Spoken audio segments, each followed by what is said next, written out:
Okay, now this is the last of our primary chord 1-4-5 progressions, or 1-4-5-7 seventh chord progressions, and the caged keys. This is the key of D. I'm just going to go ahead and play through it, okay?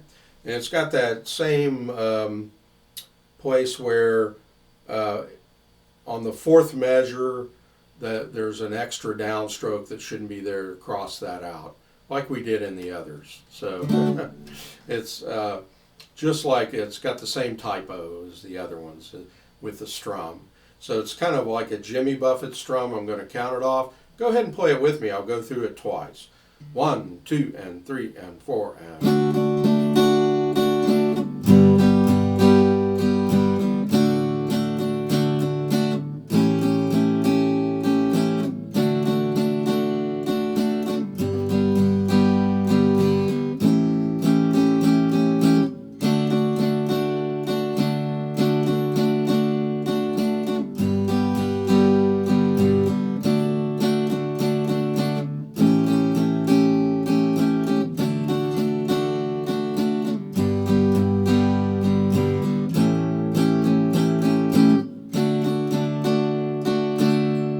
Okay, so you might find that going from D, which is the 1 chord, to the 4 chord G major and back, that's a pretty difficult.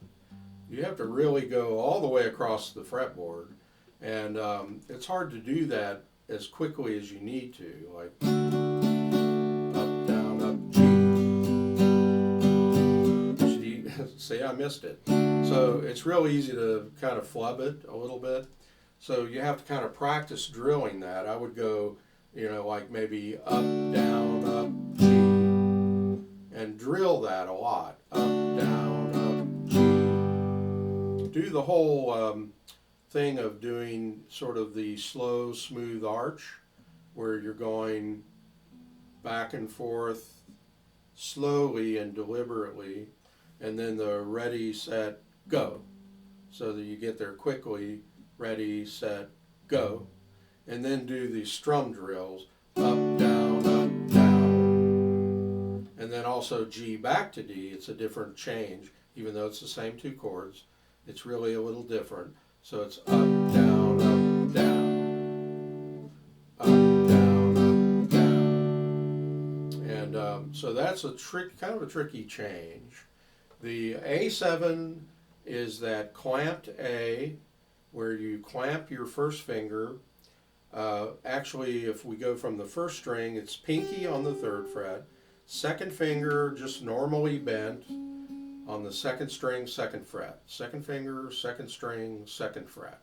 And then the first finger is flattened, but angling in a little bit so I can get it up to the fret on the 3rd and 4th strings.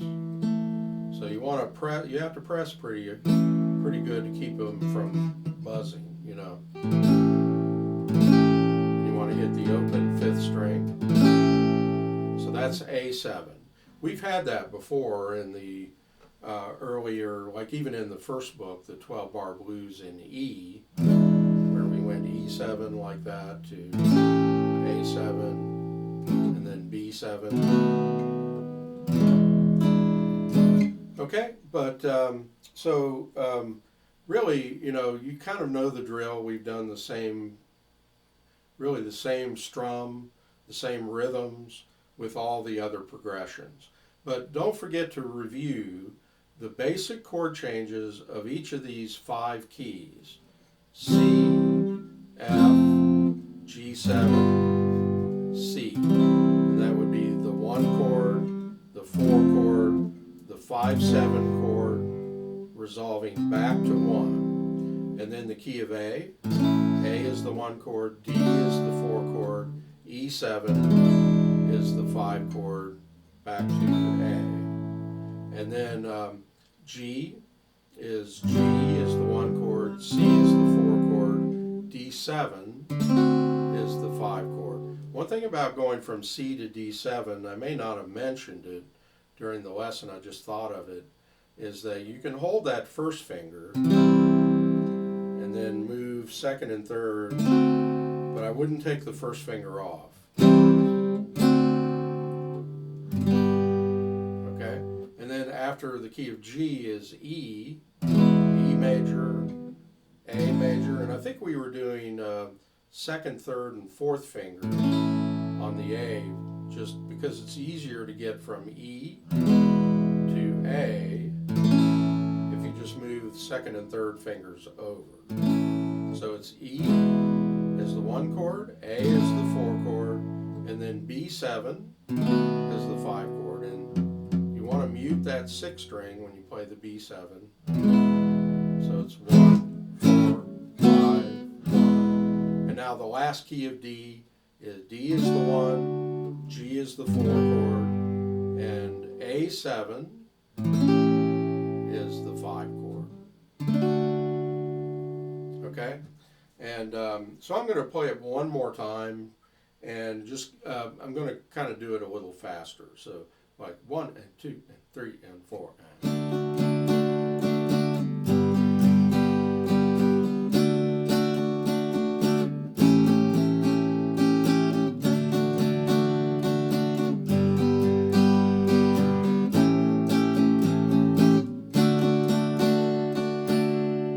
One more time. I meant to repeat it.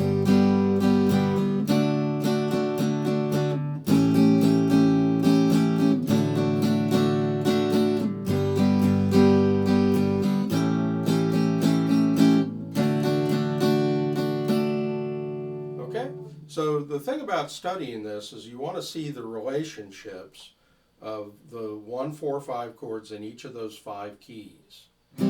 How they kind of orbit around the 1 chord, and then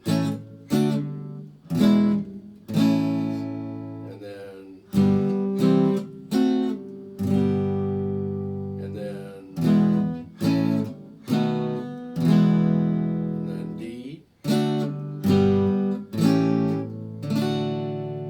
and believe it or not, you can bar these up the neck. Like if I barred at the 5th fret, I could do the key of C like this, like. And I could do the key of A like this. So they can be barred, and it's the same shape relationships that you'll learn later on, and that's really getting into CAGED, is to be able to play the same chord in 5 places. Like the C chord with what we call the C shape, and then the A shape, and the G shape, and the E shape, and the D shape, which spells CAGED. And these are all C chords. This is a C chord. You can hear it's the same chord. Okay? It's not the same voicing of the chord, but it's 5 places to play a C chord. And you should be able to go backwards as well. Okay? So that's what's coming up, and we probably won't hit that until we get well into the 3rd book, book 3, beginning rock guitar. So it's something to look forward to and to understand. There's also scale patterns that go with each of those positions. But we're not going to get into that right now, okay?